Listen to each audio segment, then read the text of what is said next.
Um, Good evening, good afternoon, or good morning, viewers, depending on the part of the world that you might be listening to me. Um, I just want to make this short video with regards to the coronavirus vaccine, which is being produced by numerous pharmaceutical companies, and the controversy behind it. It is an RNA vaccine, and we've never had RNA vaccine before. And vaccines, they have a method of production. Every vaccine has a method that it follows for it to be produced.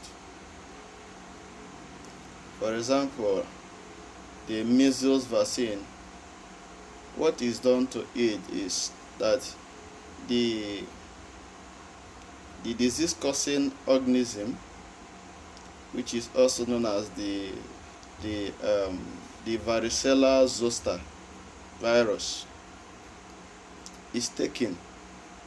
When it is taken, it is genetically transformated. Being genetically transformated means that the disease-causing part of this organism is removed, and when it is removed, the organism will now become non-pathogenic, that it will now become non-disease causing, thereby making it, we call it attenuation in clinical or in medical terms. Call it attenuation of pathogenic microorganisms. That is how all vaccines are being produced, especially for viral diseases. So most of the argument that clinicians have with respect to COVID-19 vaccine is not just because the vaccine was introduced to us at a very short period of time, but it is because they've not actually told us the mechanism behind the production of this vaccine. Before a drug is incorporated into the compendium, the clinical trial behind the drug and how the drug was produced would have to be made known to the public. It will have to be made known to the medical practitioners, enabling them to explain to those whom they want to inject it or whom they want to use it on, enabling them also to know the adverse effects that some of these vaccines poses to human health. Now, I'm not saying that coronavirus vaccine is detrimental to human health. Neither am I saying that it is safe to human health, because they have not actually told me what I need to know. They have not actually made available to me the method by which this vaccine was produced. That is the only thing I want. Once this thing is made clear to me, I can advise anybody. I myself can go ahead and take it. At least I've been vaccinated for almost everything that one can be vaccinated for, except hepatitis, which I'm also preparing to go for. So we are not actually in a kind of war with these companies that produced this vaccine. We are not actually discouraging people not to take the vaccine, but also so many a times when I have engaged some people in an interaction, and sometimes you might have seen it, the ones that I have posted. It has been made known to us that this coronavirus vaccine, it does not prevent the contraction of the virus. So what is the primary aim? The primary aim is to prevent the contraction of the virus, so that when the non-disease causing coronavirus COVID-19 is there, it will now prevent the disease causing one to come in, because vaccination follows the principle of the survival of the fittest. And we have also been made it has also been made known to us that it cannot prevent it to be transmitted to another person. We were also told that it doesn't mean that we should start living our life the normal way we used to live it. It doesn't mean that we shouldn't be wearing our nose masks, our hand gloves, and all those things, maintaining of social distancing, staying in a crowded area, funerals, birthday parties, and so on and so forth. So if the coronavirus vaccine cannot actually provide a solution to all of this that I've mentioned, then what is the need? It has no need, because this thing is there is a problem on ground which has changed the way we used to live our life.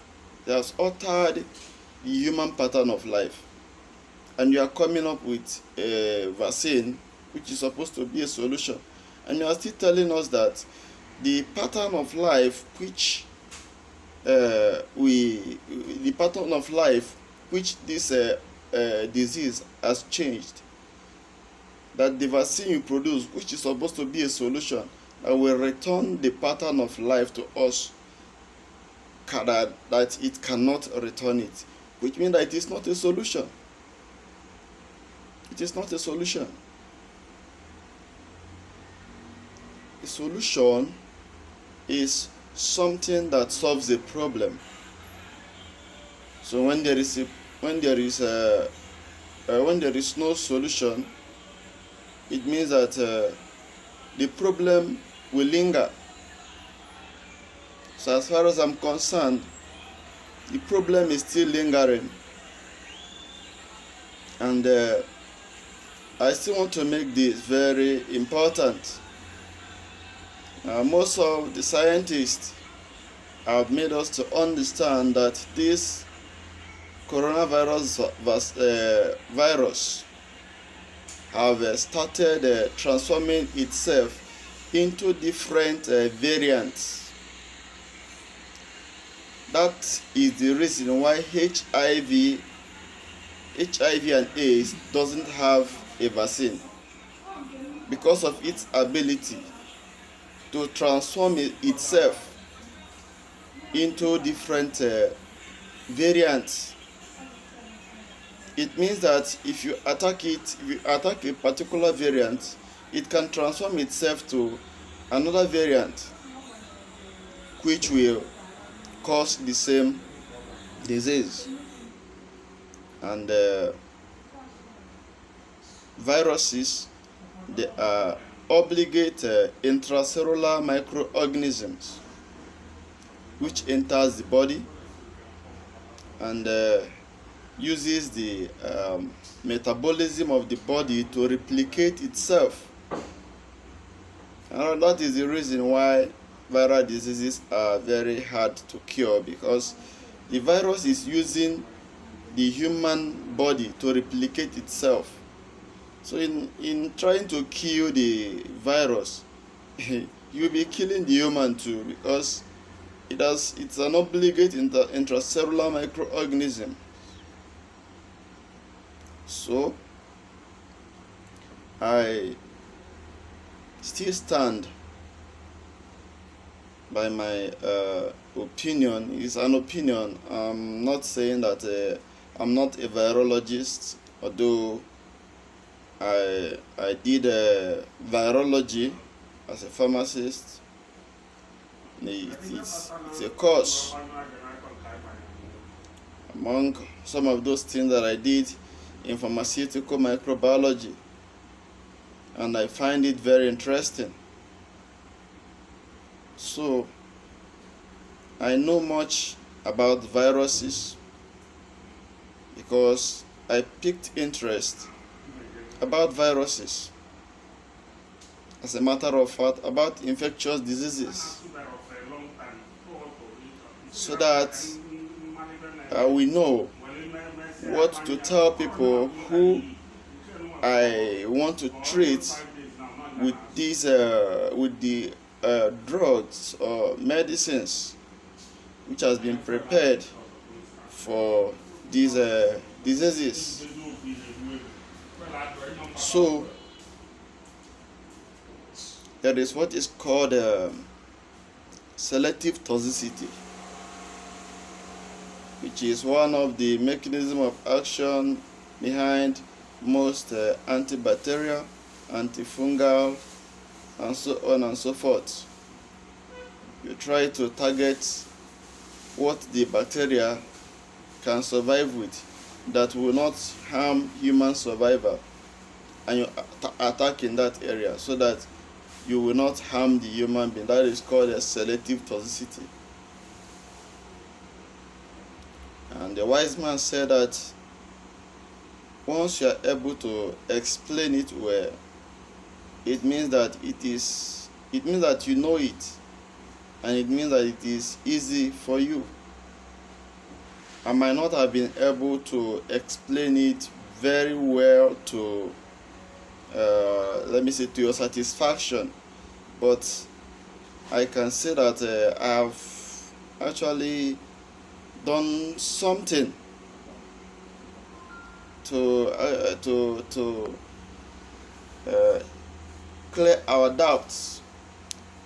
There are many scientists who are of the opinion that after now, for those that have taken the coronavirus vaccine, that they are not going to live more than 2 years after they have taken the vaccine. So nobody knows the truth.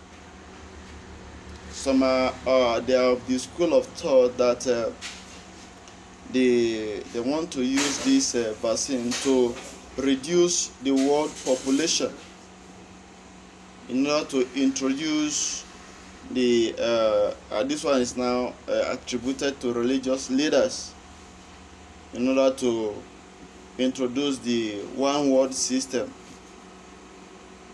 Other attribute it to technologies like 5G network, which has an ionizing effect, which affects the respiratory tract especially. So there are many schools of thoughts with regards to what we are talking about. But I will advise, like for example in India, when this virus killed many people in India, because India is now the most is the country where coronavirus has killed people more than any other country in the world. But they were using the vaccine during this time, yet it was killing them until they introduced ivermectin into their medical system. And today, it is a story, it is a history. The Indians are surviving it. So if this vaccine that we're talking about cannot give us what we want, why don't us use the alternative, which is the use of ivermectin to tackle the coronavirus vaccine, either to prevent it or to cure it, because the ivermectin has a mechanism of action which is well known to us.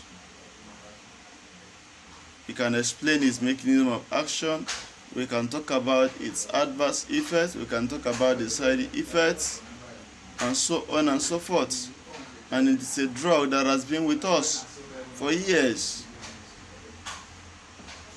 Now, today in Nigeria, we hardly talk about coronavirus because we consume the ivermectin. And most of the restrictions that were placed on our life due to coronavirus, most of them has been lifted. Of recent, yesterday news, the restriction with respect to airport people flying into the country or living into the country was lifted. The number of people who are being infected and the number of people who are being treated, they are of no proportion. The number of people who are being cured of this virus are far more than people who are contracting it, showing that ivermectin did a wonderful work. And personally, the people that I used it on, none has come back with these symptoms that connotes coronavirus. So our advice, since it's an alternative to the vaccine, let us make use of it. Use it on yourself, on your loved ones. Make it available. Ensure that you ask your doctor how you should take it, so that you wouldn't go on and take overdose of it. If you are pregnant or you are breastfeeding, let your doctor know, or your pharmacist, so that he can advise you. In a case where the risk and the benefit ratio are weighed, the clinician will be able to advise you either to take it or not. So, I just wanted to make this clear, that I'm not condemning the vaccine, neither am I promoting it. What I'm actually promoting is what I have seen with evidence, what I see that produced a reliable evidence that drastically reduced the rate at which we in Nigeria were being infected by the coronavirus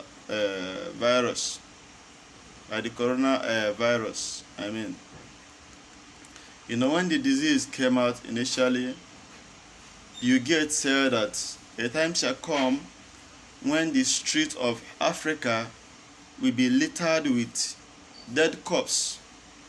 But today, the reverse is the case. The reverse is the case.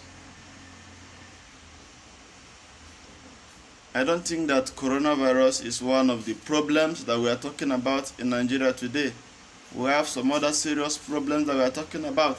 Coronavirus is not among them because it is not as serious as it was envisaged. It is not as serious as it were when it came out newly, because it is a novel disease, something that has not existed before. And I thank God that God gave us this knowledge, wisdom, and understanding to put some of these drugs to trial. Initially, hydroxychloroquine was put into use, but it didn't work out well. And so many other drugs, chloroquine itself, some other drugs was put into use, but it didn't work out well. But when this one was brought in, it worked excellently well. I mean mectizan, ivermectin. So, brothers and sisters, let us make use of this alternative. For now that we don't know the truth, for now that these people have not provided us with evidences to answer the question, the doubts in our hearts, let us stick to the alternative which has given us the solution to our problems, the problem called COVID-19. That is just all I want to say. Once more, I thank you for listening, and I want you to know that I care about you. I care about your well-being, and I remain your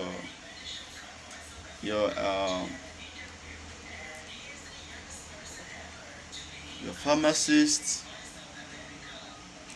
your drug advisor,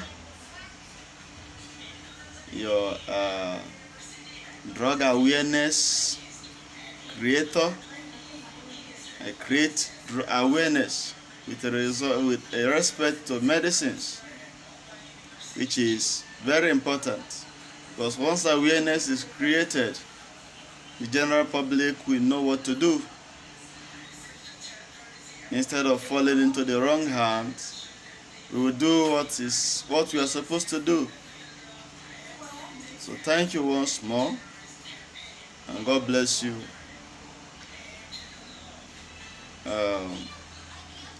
I love you all.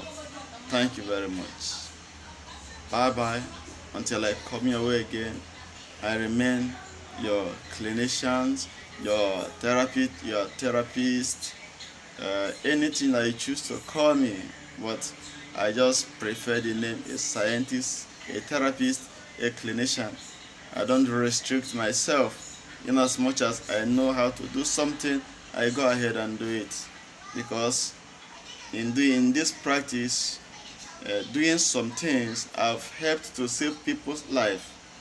And that is the reason why we are clinicians, to save people's life. That is the oath that we took, to save people's life. So, bye-bye, and God bless you. Amen.